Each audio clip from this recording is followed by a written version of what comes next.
Hello fellow artists, and welcome to my channel. We will be painting these strawberries in a glass. So I'm laying down the outline and putting in the shadow shapes. I always start out my painting by laying out the shadow shapes first, and I'm using paint from a previous painting session, and as you can see the paint is already pre-mixed, and I'm just laying down the shadow, and now I'm putting in the intermediate and the light areas now of the strawberries. And almost all still life object under a light will have a dark side, a light side, and an intermediate side. Value wise, it just goes from dark to light. But one thing in the transition area is the chroma goes really high.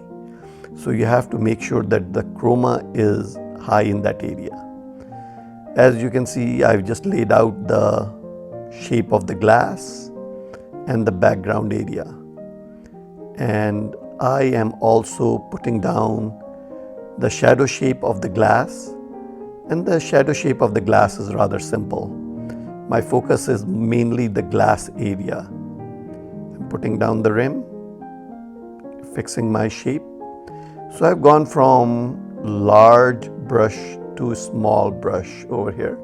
And I'm going to go back and forth, retweaking the shadow area, making it more darker.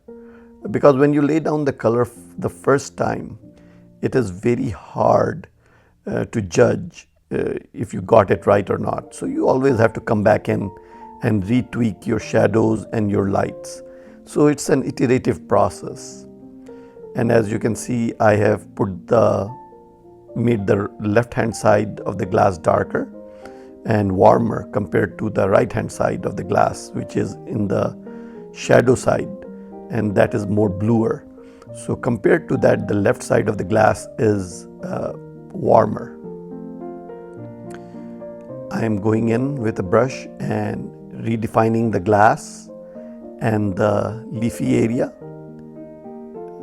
And again, it's never unidirectional. You're always going and retweaking, and if you take a little break and come back, you'll see things and you'll adjust things. So there's nothing wrong with that. It's not something set in stone that once you put in a certain paint, you cannot go and fix it or scrape it off and redo it. By all means, do it. It's a good way to learn, and it will make you more decisive in what you're trying to achieve. And as you can see, the strawberry is not always red. Some strawberries have orange and yellow color to it, and this strawberry was like that. And as far as shape is concerned, my strawberries that I had bought from the store were less than ideal in shape, especially the one in the top right left hand corner. It was rather large compared to the rest. So I kind of idealized it a little bit and made it smaller in size. As you can see, I'm going back in. I'm actually putting in increasing the chroma right at the border of dark and light. So make sure your color intensity is high between the border. You won't notice it, but your mind's eye notices it. That's not something that people would just come and say, "Oh, look, the intensity is high," but it's something that you notice subliminally and makes the art look more believable.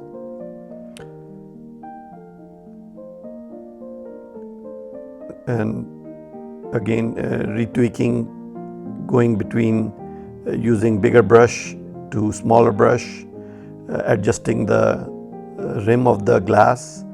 And right where the rim of the glass is, you'll see distortion in the shape of the strawberries. So what's happening is, the refraction essentially distorts the strawberries, and there's a shape distortion. and that makes the glass look believable. And I just put in highlights right there in the glass. Again, very important in making the glass look believable. I think personally that painting glasses and metallic objects is much easier because there's a lot of contrast in paint, in color, and value. I meant to say value. And so I strongly recommend that you start out with that rather than, a dull object. Here I'm putting in the highlights. In the real object, you may see many highlights. If you are someone who's starting new, I strongly recommend focus on a few highlights and just stick to that. And do show the other highlights, but dull them down a little to make things believable. I have done the same thing. Again, I did put in the highlight and then went back and forth, tweaking it and adjusting it. I'm never satisfied. I always go back and adjust it and readjust it. And by all means, you should always do that. After all, it's your painting. And here I am adjusting the sepal, and if you rewind back, I put in the highlight at the rim of the glass. I went back and forth on that also a little bit. And one thing that I really love about painting glass and metallic objects is because the color is coming from different, because of refraction and reflection, you can throw in colors of your liking. Like I could have put in a higher blue color somewhere in the glass, and it would have looked more believable.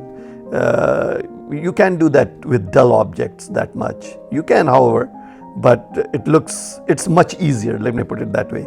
And you can get away by putting in, fake colors, random colors, and it'll look very believable. Here I am adjusting, doing the final touches, and the tweaking continues and goes on. It's a never-ending process. I mean, I have gone back and looked at this painting, and I'm still seeing many things that I could do. But this was like a few-hour painting session, and I wanted to leave it at that. In the future, I plan to paint simpler objects than this so that you can paint along with me and at a regular speed. Let me know what your thoughts are in the comments below. Thank you. Please like, comment, and follow. It will help my channel grow. Thank you.